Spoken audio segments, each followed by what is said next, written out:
Le semeur sortit pour semer. Comme il semait, une partie de la semence tomba le long du chemin. Les oiseaux vinrent la manger et la mangèrent. Une autre partie tomba dans un endroit pierreux, où elle n'avait pas beaucoup de terre. Elle leva aussitôt parce qu'elle ne trouva pas une terre profonde. Mais quand le soleil se leva, elle fut brûlée et sécha, faute de racines. Une autre partie tomba parmi les épines. Les épines montèrent et l'étouffèrent. Elle ne donna point de fruits. Une autre partie tomba dans la bonne terre. Elle donna du fruit qui montait et croissait. Un grain en rapporta 30, un autre 60 et un autre 100. Puis il dit que celui qui a des oreilles pour entendre, entende. Et puis nous sautons au verset 13, où nous avons l'explication de cette parabole. Il leur dit encore, vous ne comprenez pas cette parabole, comment donc comprendrez-vous toutes les autres paraboles? Le semeur sème la parole. Ceux qui sont le long du chemin où la parole est semée, ce sont ceux qui ne l'ont pas plutôt entendu que Satan arrive et enlève la parole qui a été semée en eux. Et de même, ceux qui ont reçu la semence dans les endroits pierreux, ce sont ceux qui entendent la parole et la reçoivent aussitôt avec joie, mais ils n'ont pas de racines en eux-mêmes. Ce sont les hommes d'un moment. Et dès que survient la tribulation ou la persécution à cause de la parole, ils y trouvent une occasion de chute. D'autres ont reçu la semence parmi les épines. Ce sont ceux qui entendent la parole, mais en qui les soucis du monde, la séduction des richesses, l'invasion des autres convoitises étouffent la parole et la rendent infructueuse. D'autres ont reçu la semence dans la bonne terre. Ce sont ceux qui entendent la parole, l'acceptent et portent du fruit. Un grain en donne 30, un autre 60 et un autre 100. En méditant ce passage, je me suis rendu compte qu'il y avait beaucoup plus que ce qui saute aux yeux à la lecture. Et je me suis dit, il fallait absolument que je vous en parle, surtout que nous sommes un peu dans le jour d'après d'une campagne d'évangélisation. La structure de ce message sera de nous positionner dans cette parabole. On peut se mettre à la place du semeur, ou alors on peut se mettre à la place de un des 4 sols. Nous pouvons tous être semeurs et nous sommes tous un des 4 terrains. Je vais un peu creuser les éléments de la parabole et voir ce que le Seigneur nous enseigne par rapport à ça. Tout d'abord, le semeur. Jésus nous le donne noir sur blanc ici. La semence, c'est la parole. Luc précise que c'est la parole de Dieu. Matthieu précise que c'est la parole du royaume de Dieu. Et il ne faut pas s'inquiéter pour ces petites différences parce que c'est toute la même affaire. C'est la même chose. Tout ce que nous avons, nous l'avons grâce à la parole de notre Dieu. Sa parole est une lampe à nos pieds et une lumière sur notre sentier. Cette parole nous guide. L'homme ne vivra pas de pain seulement, mais de toute parole qui sortira de la bouche de Dieu. Cette parole nous nourrit, nous permet de grandir, de progresser. Toute écriture est inspirée de Dieu, utile pour enseigner, pour convaincre, pour corriger, pour instruire dans la justice, afin que l'homme de Dieu soit formé et équipé pour toute bonne œuvre. C'est par cette parole que nous pouvons faire le bien. C'est la parole qui agit. Et ce qui est bien, c'est que la parole de Dieu peut agir quand nous ne sommes plus là pour prononcer nos paroles d'hommes.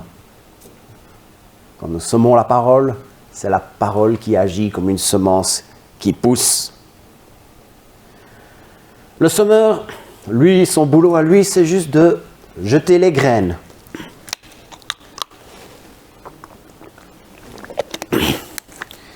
J'ai un jour dû aider un jardinier professionnel qui était en train de planter un gazon. Et j'étais en train de le suivre pendant qu'il semait. J'ai vu qu'il avait un coup de main vraiment très expert, de sorte à vraiment en mettre partout. Ça tombait exactement où ça devait tomber. Il y avait un petit peu qui partait à gauche, il faisait un petit jet à gauche et puis un grand jet à droite. Et ça s'étalait parfaitement bien. C'était beau de voir un professionnel à l'œuvre. Mais le travail du semeur, c'est seulement de répandre, s'assurer que ça parte, s'assurer que la parole est prononcée. Ce n'est pas le semeur qui fait pousser. Nous savons bien que c'est l'Éternel qui fait grandir. C'est Dieu qui est en train d'agir. Quand Jésus a dit à ses disciples d'aller vers les nations pour faire des disciples, il leur avait donné une tâche, celle de répandre la parole. La voilà, notre responsabilité. Répandre cette parabole. Répandre cette parole. Dans cette parabole, on a le droit de se mettre à la place du semeur. Nous sommes les semeurs. Dieu nous a tous donné un sac de graines. Pour certains, ça va être un tout petit sac. Pour d'autres, ça va être un big bag. Vous voyez ces sacs de 1 mètre cube là, ou de 2 mètres cubes qu'on voit dans les entrepôts. Mais quoi qu'il en soit, nous avons reçu notre sac. C'est à nous de la semer. Il nous a donné sa parole. Le trésor, ce n'est pas nous les semeurs. Toute la valeur, toute la gloire ne se trouve pas dans le semeur. C'est dans la semence que se trouve la gloire de Dieu. C'est dans sa parole. Aucun effort d'évangélisation n'est une perte de temps. Aucune conversation avec un non-chrétien est une perte de temps. C'est la parole, mais il y a quand même une condition. La condition, c'est que c'est la parole qui est semée. Si nous semons des raisonnements, et rien que des raisonnements, nous ne semons pas la parole. Et là, en effet, nous perdons notre temps. Si nous semons des paroles d'hommes qui font vibrer la corde sensible, et que nous ne faisons rien d'autre, nous pouvons peut-être toucher des émotions, mais c'est la parole qui touche les cœurs. Ne perdons pas notre temps et semons réellement la parole de Dieu. Semons la parole de Dieu. Il y a le semeur, mais il y a 4 types de terrain. Tout d'abord, il y a les graines qui tombent dans le premier terrain, le long du chemin. Un chemin, c'est un endroit où les piétons ont passé pendant des années, des dizaines d'années, peut-être même des siècles. La terre est bien compacte. Tellement compacte que pas possible de faire pousser des racines. Une graine qui tombe sur le chemin ou le long du chemin ne peut rien faire. Il y aura juste la graine. Il n'y aura pas de racines. Et évidemment, les oiseaux qui voient ça, opportunistes, vont venir la prendre et partiront avec pour se régaler. Maintenant, ici, il est question des gens vers qui la parole est semée. Il y a la graine qui tombe. Ce sont ceux qui rejettent tout d'emblée. Beaucoup d'entre nous ont vécu cela. Nous parlons de notre foi, nous parlons de la parole de Dieu, et la réaction, c'est un niet absolu, un rejet total. Parfois, c'est de manière agressive, claire et nette, impolie, mais parfois, c'est poli. C'est gentil mon ami, mais c'est bien pour toi, mais ce n'est pas pour moi. On entend souvent ça aussi. Ils reçoivent la parole et ils ne la laissent pas prendre racine en eux. Et c'est là que le diable arrive et il le retire. Il ne voudrait surtout pas que cette parole prenne pied dans la vie. des gens qui ont entendu, mais qui se retrouvent le long de la route. Et c'est décourageant de faire face à ce genre de réaction. Mais prenons bien note de ceci. Ce n'est pas la faute du semeur que la graine n'a pas poussé des racines. Ce n'est pas la faute du semeur que les oiseaux l'ont enlevé. Quand nous semons la parole, c'est la faute de celui qui a rejeté. C'est la faute du diable qui est venu l'enlever. Et quand on interprète une parabole, il faut parfois faire attention de ne pas pousser les analogies trop loin. Quand un semeur qui a acheté un sac de graines, qui a investi, il va faire attention de bien jeter là où ça va pousser. Il va faire attention de ne rien jeter sur le chemin. Parce qu'autrement, ce serait une perte sèche s'il y a des graines qui tombent sur le chemin. Mais là, l'analogie n'est pas la même parce que le sac de la parole de Dieu, les bontés de Dieu sont infinies. Nous n'avons pas à avoir peur de gaspiller la parole de Dieu. Tout ce que nous avons à faire, c'est semer. D'ailleurs, parfois, nous ne pouvons pas, nous, savoir dans quel terrain c'est en train de tomber. Parfois, on voit une personne, on dit « Ah, cette personne va l'accepter. » Cette personne va accepter la parole de Dieu. Et puis, on est surpris de voir qu'il la rejette. Et puis, à d'autres moments, on peut voir des gens, on se dit « Oh, celui-là, tu peux rêver. » Et on voit le Saint-Esprit agir de manière extraordinaire. J'ai appris cette semaine le décès d'un ami de mes parents, et mon ancien patron d'ailleurs, Georges Wewer. C'était un jeune délinquant dans les rues du New Jersey, aux États-Unis. Le genre de gars où tout le monde disait « Tu peux rêver, celui-là, la parole de Dieu, il n'en voudra pas. » Mais un jour, lors d'une campagne de Billy Graham, il a donné sa vie au Seigneur. Il a voulu partager ça. Il est parti avec 2 potes au Mexique. L'année suivante, il est parti avec une 12aine. Et chaque année, c'est devenu plus grand. Et 30 ans plus tard, il avait 2 bateaux dans lesquels moi je travaillais, entre autres. Et il y avait 6000 missionnaires de par le monde. C'était quelqu'un avec qui on était dit, on ne va pas semer la parole chez lui. Avec lui, on peut rêver. Eh bien non. La parole, chez lui, a pourtant poussé des racines. Et le Saint-Esprit a fait une œuvre extraordinaire. Alors nous, tout ce que nous avons à faire, c'est de nous dire, l'Esprit souffle où il veut. Alors semons, semons, semons.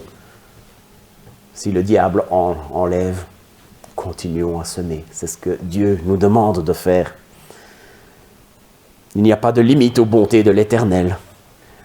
Aucun partage de la parole, quand c'est la parole qui est partagée, n'est du gaspillage.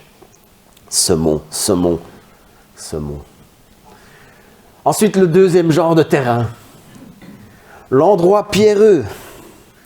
Là, il s'agit de pierres, de différentes tailles, qui se retrouvent en dessous d'une fine couche de terre. En surface, on se dit « Ah, ça a l'air d'être de la bonne terre là-bas. » Surtout s'il vient de pleuvoir.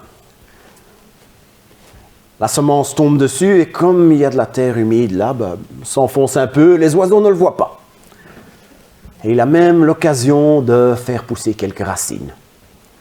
Seulement, c'est une fine couche de terre, en dessous il y a des pierres qui empêchent les racines d'aller plus loin. Alors que fait la plante? Elle se dit, ah, il n'y a plus de place par là, va falloir aller par là. Et on a très vite une belle plante, une grande et belle plante. Mais malheureusement, le printemps donne place à l'été, et quand il fait chaud, qu'est-ce qui se passe? La terre en surface, elle sèche très vite. C'est dans le fond, là, plus en profondeur, là où il fait plus frais, qu'il y a de l'humidité. Seulement les racines n'ont pas été jusque-là. Et comme il est dit, ils ne tiennent qu'un temps. Comme ils ne savent plus aller chercher l'humidité plus profondément dans la terre, elles se dessèchent, sans produire d'épi. Et Jésus explique que ça représente un autre type de réaction à la parole. Il s'agit de gens qui reçoivent la parole avec joie. Alors, si on transpose ça à aujourd'hui, on peut dire que ce sont des gens, ce sont des plantes qui ont poussé, ce sont des gens qui ressemblaient, des gens qui ressemblent à des chrétiens. Ils ont peut-être prié une prière de repentance, ils ont commencé à chauffer les bancs d'une église, ils ont adopté le bon vocabulaire, ils ont utilisé les bons mots. Et il est même dit qu'ils ont accepté la parole avec joie. Ça veut dire qu'il y a eu une expérience émotionnelle. Ils ont ressenti quelque chose.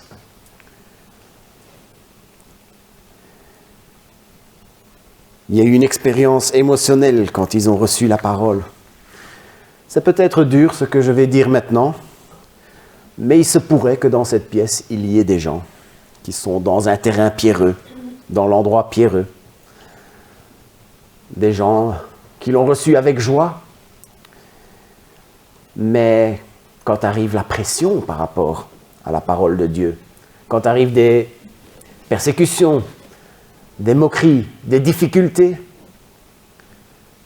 on se met à laisser tomber, on se met à partir. Parce que la parole n'a pas réellement pris racine. La parole de Dieu, ce n'est pas seulement une expérience émotionnelle, c'est aussi de la détresse, c'est aussi de la persécution. Appartenir au Seigneur veut parfois dire faire face à des difficultés, faire face à du rejet, faire face à des moqueries. Dans certains pays, nous allons encore regarder à ça d'ici 2 semaines, nous allons encore parler de la mission de l'Église persécutée. Mais dans certains pays, il y a des risques physiques de se faire emprisonner ou même de se faire tuer. Et pour tenir dans ces moments-là, il faut qu'il y ait des racines profondes qui peuvent aller chercher la force de Dieu là où elle se trouve dans sa parole.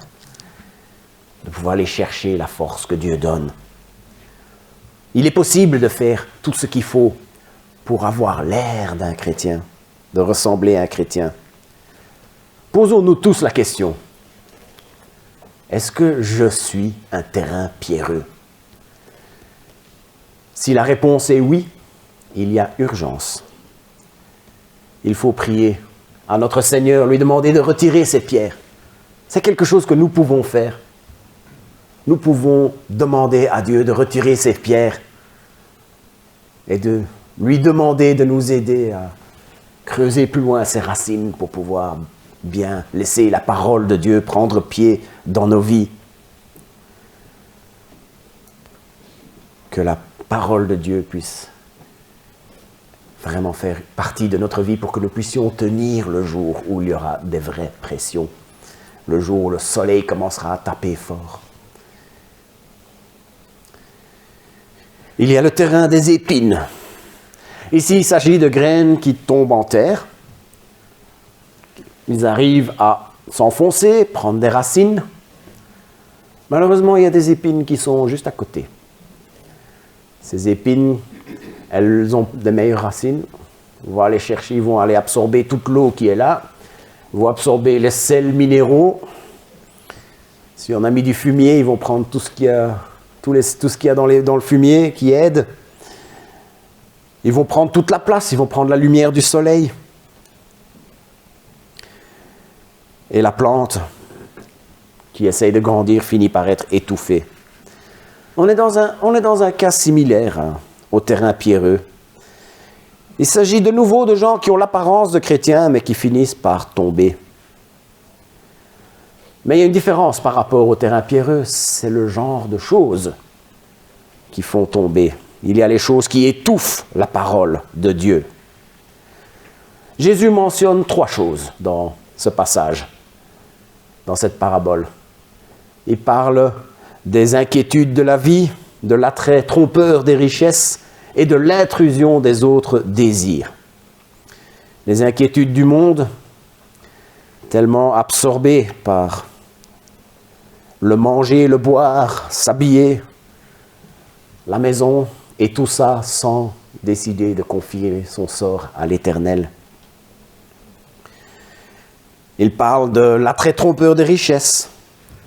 Toujours vouloir plus, toujours vouloir posséder plus de trucs, vouloir faire mieux que le voisin. Je vais peut-être même oser lancer un obus sur certaines églises qui en fait nourrissent ces épines. Des églises qui se remplissent en promettant toutes sortes de choses. Toutes sortes de choses pour cette vie, qui promettent des richesses, qui font vibrer les cordes sensibles, qui créent toutes sortes d'émotions. Alors il est vrai, Dieu nous aide aujourd'hui, et parfois, Dieu, quand il nous touche, nous pouvons ressentir des émotions. Mais si la substance de la parole de Dieu ne s'y trouve pas, ce ne sont en fait que des épines. N'oublions pas ce que nous dit 1 Corinthiens 15. Si c'est pour cette vie seulement que nous avons mis notre espérance dans le Christ, nous sommes les plus pitoyables de tous.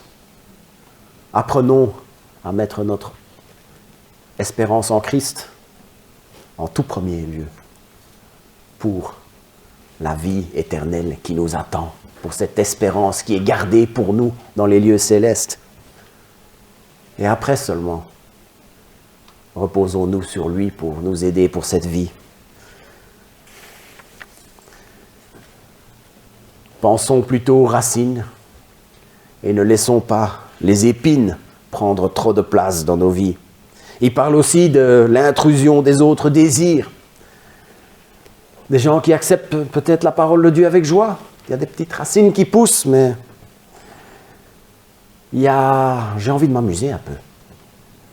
Il y a cette chose-là qui va me faire du bien. J'ai envie d'être bien vu. On voit un petit groupe de gens qu'on aime bien. On a envie d'être bien vu dans ce groupe-là. Mais ça veut dire peut-être faire quelques compromis avec la parole de Dieu. Quand toutes ces choses-là prennent trop de place dans notre vie, ça empêche la parole de Dieu de prendre pied dans notre vie. Et tout comme pour le chemin pierreux, il s'agit de gens qui ont accepté les paroles, qui ont accepté la parole de Dieu. Les plantes ont commencé à germer. Ils ont pris l'apparence de chrétiens et il se pourrait qu'il y en ait dans cette salle, qui sont dans un terrain d'épines. Mais l'exhortation va être la même que pour le terrain pierreux. Posons-nous la question, est-ce que je suis un terrain d'épines? Et si la réponse est oui, eh bien il y a urgence. Vous pouvez tout de suite faire cette prière en votre cœur. Seigneur, retire ces épines de ma vie. Décider de se détourner des inquiétudes du monde. Je vais reprendre les 3 catégories que Jésus a mentionnées. Se détourner des inquiétudes du monde. Se détourner de l'attrait trompeur des richesses. Se détourner de l'intrusion des autres désirs.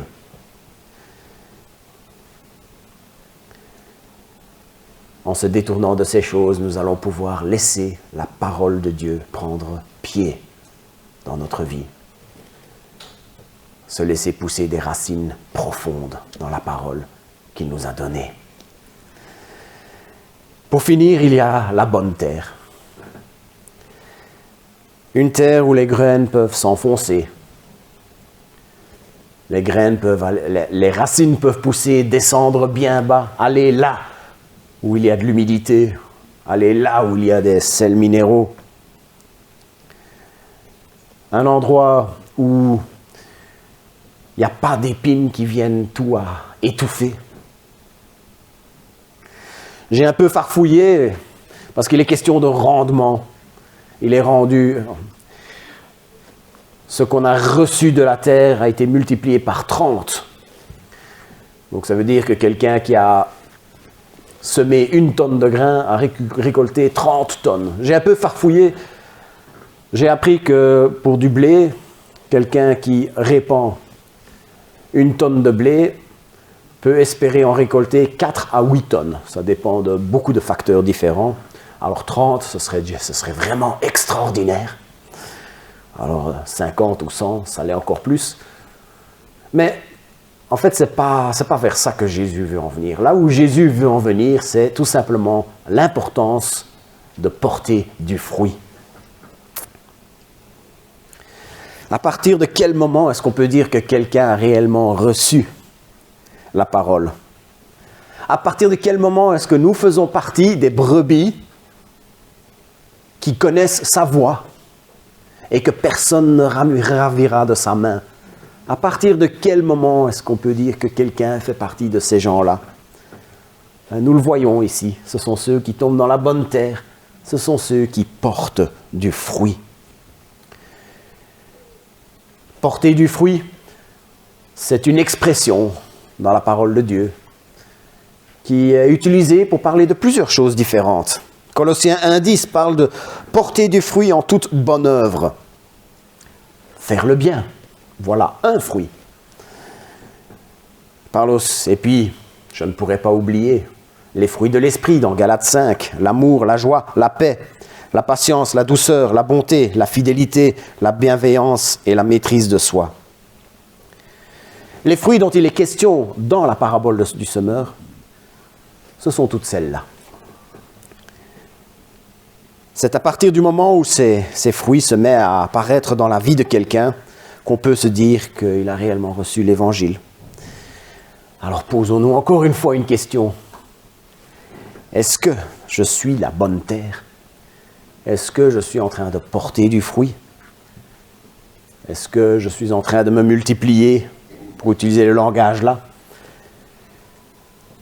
J'espère que la réponse est oui. En tout cas, je pense que nous sommes tous appelés à porter plus de fruits. Et pour ce faire, il faut que la parole de Dieu prenne racine en nous.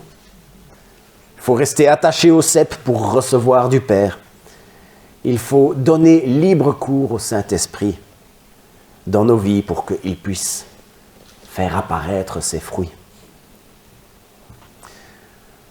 Dernière petite chose, nous nous trouvons aujourd'hui, comme j'ai dit, dans le jour d'après d'une campagne d'évangélisation. Ça a été une semaine fatigante, éprouvante, mais une vraie bénédiction aussi. Et j'en profite pour exprimer toute ma reconnaissance, parce que j'ai été vraiment impressionné de voir comment beaucoup de personnes se sont levées, beaucoup de personnes se sont mouillées, beaucoup ont pris des risques. Je crois que nous pouvons remercier le Seigneur pour ce qu'il a fait parmi nous tous pendant cette semaine. Je suis vraiment encouragé par votre implication. Merci. On ne peut pas parler de foule de gens qui sont venus à Christ. Mais ce n'est pas vraiment ça qui est important. Ce qui est important, c'est que nous avons semé. Il y a eu des dizaines et des dizaines de conversations avec des non-chrétiens et la parole a été semée. J'ai entendu les échos. J'en ai même eu quelques-uns moi-même. Nous avons été semeurs. Et il est vrai, un peu de cette parole risque de tomber le long du chemin. Il y a ceux chez qui le diable va venir enlever la semence. Il y aura peut-être des terrains pierreux, il y aura peut-être des gens qui tombent parmi les épines. Mais n'oublions pas que c'est Dieu qui fait croître. Nous devons continuer à prier pour cette parole. J'entends des témoignages de gens qui ont entendu un mot qui a résonné. Ils ont résisté le jour même, mais le Seigneur a continué à parler. Nous avons entendu l'histoire avec Jean-Louis Simonet de juste ce petit traité qui est resté dans la maison pendant une trentaine d'années et qui a fini par faire germer quelque chose dans le cœur d'un homme âgé. Et après quoi, le Saint-Esprit a fait une énorme œuvre. Nous devons continuer à prier pour que le Saint-Esprit continue à faire germer cette parole qui a été semée. N'oublions pas que c'est Dieu qui fait croître. Prions pour qu'il continue à faire croître cela. Et n'arrêtons jamais. Soyons des bonnes terres qui portent du fruit, pour que la parole que nous semons tombe en bonne terre. Prions pour cela, prions pour que la parole que nous semons tombe en bonne terre. grâce à la souveraineté de Dieu. À lui soit la gloire. Prions. Notre Seigneur, notre Dieu, nous te remercions pour une parabole et que tu as décidé de nous expliquer. Nous te remercions pour cette clarté qui est là. Seigneur, je veux te remettre le cœur de chacun dans cette pièce. Seigneur, je te prie pour s'il y en a qui sont en terrain pierreux, qui feraient bien de s'enraciner encore mieux dans ta parole, retire les pierres. Seigneur, donne à chacun d'entre nous une foi forte qui tiendra dans les détresses, une foi forte qui tiendra dans les persécutions. Seigneur notre Dieu, retire les épines aussi. Seigneur, donne à chacun d'entre nous de pouvoir nous concentrer sur ta parole avant tout. Et que ces choses qui étouffent la parole en nous puissent être retirées. Je prie contre les inquiétudes du monde. Je prie contre l'attrait trompeur des richesses. Je prie contre l'intrusion des autres désirs. Seigneur, que nos désirs, que notre confiance puisse être uniquement sur toi. Et nous voulons nous enraciner dans ta parole. Seigneur, je veux te prier pour tous ceux qui sont en bonne terre, que ce soit le but de notre vie, que ce soit notre poursuite de tous les jours, celui de chercher de ton plaisir et de chercher à porter du fruit pour toi. Seigneur, développe tous ces fruits en nous. Que nous puissions faire le bien de sorte à ce que le monde, là où même on nous insulte, on voit nos bonnes œuvres et qu'on te glorifie. Seigneur, aide-nous à faire des bonnes choses pour toi, pour ta gloire. Et Seigneur, développe-nous en nous l'amour, la joie, la paix, la bonté, la maîtrise de nous, tous ces autres fruits. Seigneur, nous avons besoin de porter du fruit. Ton assemblée a besoin que nous puissions tous porter du fruit. La création, le monde, l'humanité a besoin que nous portons du fruit. Et Seigneur, toute cette parole qui a été semée, toute cette parole, Seigneur, fais-la germer. Fais-la germer. Seigneur, que cette chaîne puisse continuer et mener des gens de cette ville vers toi. Même si nous ne les rencontrerons jamais, Seigneur. Même s'ils ne viendront pas gonfler les chiffres de cette église, peu importe du moment que c'est des gens qui t'appartiennent et pour qui toi tu as pu faire une différence à la lumière de l'éternité. Au nom de Jésus. Amen.